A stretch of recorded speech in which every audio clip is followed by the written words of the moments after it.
نمایاں میرا جوہر صورت شمشیر ہو جائے، نمایاں میرا جوہر صورت شمشیر ہو جائے، تمنا ہے کہ اردو لفظ عالمگیر ہو جائے۔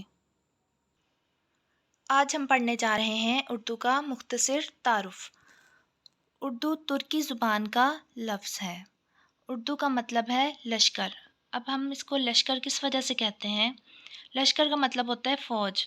جیسے فوج میں ہر طرح کے رنگ و نسل کے لوگ موجود ہوتے ہیں، اسی طرح اردو زبان واحد زبان ہے جس میں ہر طرح کی زبان کے الفاظ موجود ہیں۔ یا ہم اس کو یوں کہہ سکتے ہیں کہ اردو زبان بہت ساری زبانوں کا مرکب ہے۔ اردو کو لفظ کے طور پر سب سے پہلے شہنشاہ بابر نے اپنی کتاب تذکِ بابر میں استعمال کیا۔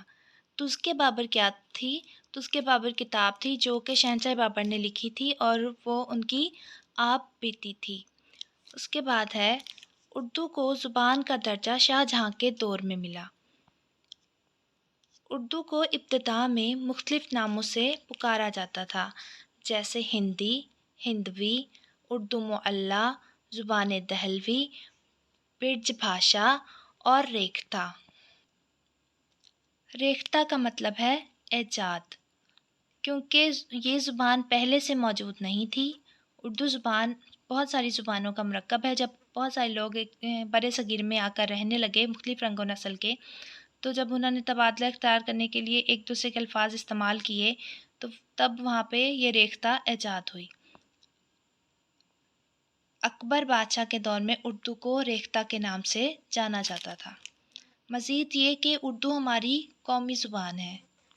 پاکستان میں تقریباً 10% لوگ قومی زبان کو ایک دوسرے سے رابطے کے لیے استعمال کرتے ہیں۔ اردو زبان کے بارے میں قائد اعظم نے اعلان کرتے ہوئے فرمایا، زبان تہذیب و ثقافت کی آئینہ دار ہے۔ اردو کو عربی رسم الخط میں لکھا جاتا ہے، یعنی کہ اردو کا جو بنیادی رسم الخط ہے وہ عربی ہی ہے، جبکہ جو اضافی الفاظ ہیں جو عربی میں موجود نہیں ہیں وہ فارسی سے آئے ہیں۔ اور مقتدرہ قومی زبان کے مطابق اردو حروف تہجی کی تعداد 38 ہے۔ انشاءاللہ کے مطابق اردو کی ابتدا عہد شاہ جہاں سے ہوئی۔ بابائے اردو مولوی عبدالحق کو کہا جاتا ہے۔ اردو میں ادب بے حد وسیع ہے۔ ادب کس طرح وسیع ہے؟ کیونکہ اس میں ادب بہت زیادہ اردو کا اس لیے وسیع ہے کیونکہ یہ ایک سمجھ میں آ جانے والی اور بہت سارے لوگ اس کو استعمال کرتے ہیں اور بہت سارے لوگ اس کو سمجھتے ہیں۔ اس وجہ سے بہت سارے لوگ جو ہیں وہ جنہوں نے ادبی خدمات سر انجام دی ہیں اردو میں، یعنی کہ اس کا جو نثر کا حصہ ہے وہ بہت وسیع ہے، اس میں شاعری بہت وسیع ہے، بہت جامع ہے۔ اب ہم ڈسکس کرتے ہیں ادب کو۔ ادب عربی زبان کا لفظ ہے۔ لفظ ادب 2 معنوں میں مشتمل ہے۔ ایک معنی عزت اور احترام کے معنوں میں، جسے انگریزی میں رسپیکٹ کہتے ہیں۔ دوسرے معنوں میں ایسی تحریر کو بھی ادب کہتے ہیں جس میں انسانی احساسات، جذبات اور خیالات پیش کیے جائیں۔ ادب کو انگریزی میں لٹریچر کہا جاتا ہے۔ ادب کے مختلف معنی میں عادت، دستور، حسن ترتیب، شائستگی، خوش اخلاقی شامل ہیں۔ ادب کے پہلے معنوں کا تعلق ہر فرد سے ہے، جس کے بارے میں مثل مشہور ہے، با ادب با نصیب، بے ادب بے نصیب۔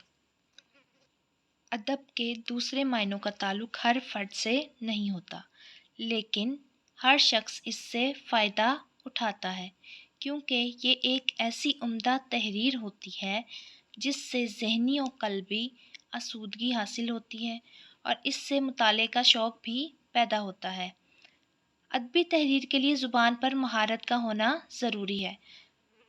ادبی تحریر کے لیے زبان پر مہارت کا ہونا اس لیے ضروری ہے کیونکہ ہر تحریر ادبی تحریر نہیں ہوتی۔ اگر ہم کچھ بھی لکھتے ہیں تو ہم کہیں گے ہاں ہم نے کچھ لکھا ہے تو یہ ادبی تحریر ہوگی، ایسا نہیں ہے۔ جبکہ ادب تحریر کرنے کے لیے ماہر لسانیات ہونا ضروری ہے۔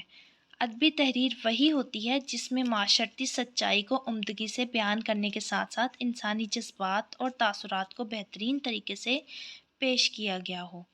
ادب زندگی کے ہر شعبے سے تعلق رکھتا ہے۔ اب ہر شعبے سے کیسے تعلق رکھتا ہے؟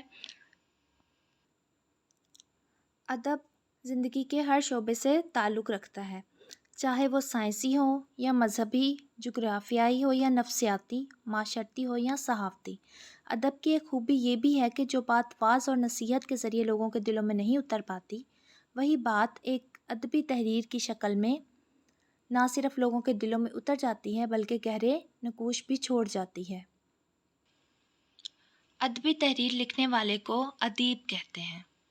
ادیب معاشرے میں ایک جراح کی سی حیثیت رکھتا ہے۔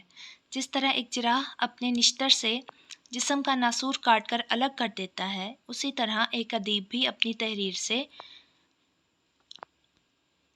معاشرتی برائیوں کو دور کرتا ہے، جس کی بدولت لوگوں میں شعور اور معاشرے میں سدھار پیدا ہوتا ہے۔ اردو میں ایسا ولولہ انگیز ادب موجود ہے جو مختلف موقعوں پر لوگوں میں شعور اور جوش و خروش پیدا کرنے کا باعث بنتا ہے۔ مثلاً تحریک پاکستان کے حوالے سے ایسا بہت سا ادب اردو میں تخلیق ہوا جس سے مسلمان قوم میں سیاسی، سماجی، ادبی اور تہذیبی شعور پیدا ہوا۔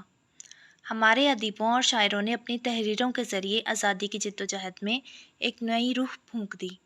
جن ادیبوں اور شاعروں نے اپنے زور قلم سے لوگوں میں قومی تشخص اور آزادی کا ان میں مولانا الطاف حسین حالی، سر سید احمد خان، ڈپٹی نذیر احمد، علامہ شبلی نعمانی، جوش ملی آبادی اور علامہ اقبال سر فہرست ہیں۔